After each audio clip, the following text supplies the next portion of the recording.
Hi, my name's Chris and I'm a professor in psychology at the University of Auckland. I lead the New Zealand Attitudes and Values Study. The New Zealand Attitudes and Values Study is a large-scale national survey, and the goal of the study is to survey people from all across New Zealand for 20 years each year.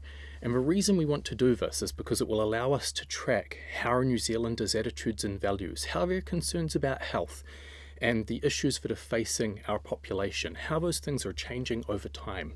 That's really important to collect information about for New Zealand, and this is research that is collected and being done by New Zealanders from universities all across New Zealand. So this year, we're hoping to collect a large-scale additional sample to bring a whole lot more participants in to complete the questionnaire for the New Zealand Attitudes and Values Study.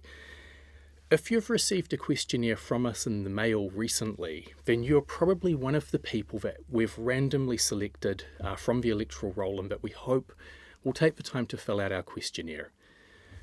We've sampled a lot of people in a big drive to try and really increase the size of our sample. And the reason we want to do that is because the larger the sample you have and the more spread or representation there is in your sample across the whole population, then the better and more reliably you can make you can draw conclusions about New Zealand, about how our values and attitudes and health are changing. So we want as many people as possible from all walks of life, from all areas of the country, and we really hope that people from a huge range of different backgrounds will complete our questionnaire. And when I say large, I do mean large. If you've received a questionnaire from us, then you're one of 325,000 people that we have posted a questionnaire to. And your name was randomly selected from the electoral roll for this research. So the electoral roll is available specifically and solely for health and scientific research. We can't use it for any other purpose except to randomly select people and post them an invitation to complete our questionnaire. There are a lot of ways you can randomly sample people. The most simple way to randomly sample people is to simply have your entire list of people that you want to sample from and have everybody be equally likely to be selected and then just randomly draw that many people. So you could imagine having a map of New Zealand with people spread across the whole country. In some areas of the country you're going to have more people than in other areas of the country, depending on whether it's urban or rural, and you'd be randomly selecting people and approaching them and asking them if they'll complete your questionnaire. The random sampling we've used is a little more complex than that, but it's still random and it follows that basic idea of trying to select people randomly to participate. Because our sample is so large, a lot of people are probably going to notice that multiple people in the household have received a questionnaire, or multiple people on the same street have received a questionnaire in the same neighbourhood. This is because we're effectively sampling 1 in 10 people in the electoral roll for this research. And again, the goal of that really is to get as broad and as large a sample as possible, because this is important research and we want to be really sure of our conclusions. And to do that, we need large samples. If you have received a New Zealand Attitudes and Values Study questionnaire from us, I really hope you'll take the time to fill that questionnaire out and post it back to us using the prepaid envelope that's included. Often I think with this type of research, one thing that I hear people say is, well, that's very interesting, but it doesn't represent my views, and it doesn't represent the views of people like me.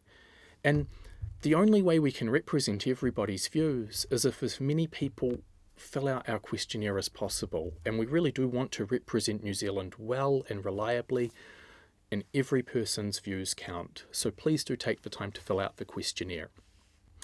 If you've received a questionnaire from us, you'll notice there's also an information sheet included with the questionnaire. That information sheet includes a lot of details about how we will protect your privacy and your confidential information. I'll run through a few of the key points here. So when we receive your questionnaire, the first thing we do is assign an anonymous code number to you. And we assign that anonymous code number to the questionnaire itself, and then we remove the consent form. At that point, your contact information, so your name, your address, your phone number and email, are never stored in the same data set as your questionnaire responses. And the only way those could ever be linked is through this anonymous code number. We keep your contact information so that we can contact you each year and invite you to complete the next year of the questionnaire. That's really important because this is a longitudinal study where the goal is to follow people over time. The only people who will ever have access to your confidential contact information are myself and trusted research assistants working in secure conditions at the University of Auckland. No one else will ever see your personal, your name, your phone number, and so forth. It's also worth noting that we're a university study, and so we are regulated by the University of Auckland Human Ethics Committee. They've reviewed all our processes, and we stick by those incredibly strictly. So I can give you the full assurance that your name, phone number, and so forth will never be shared with anyone else. That's really important to clarify and to just be aware of in today's world. A couple of other things to keep in mind are that we're a completely independent study. So our goal is to do basic science and to try and understand how people are changing over time and the factors that cause people to change over time and perhaps change slowly or perhaps change very rapidly. No one controls the type of questions that we ask in the study or whether we choose to publish our results. We have no agenda tied to any political organisation or government body or anything like that. We're a university-led research study.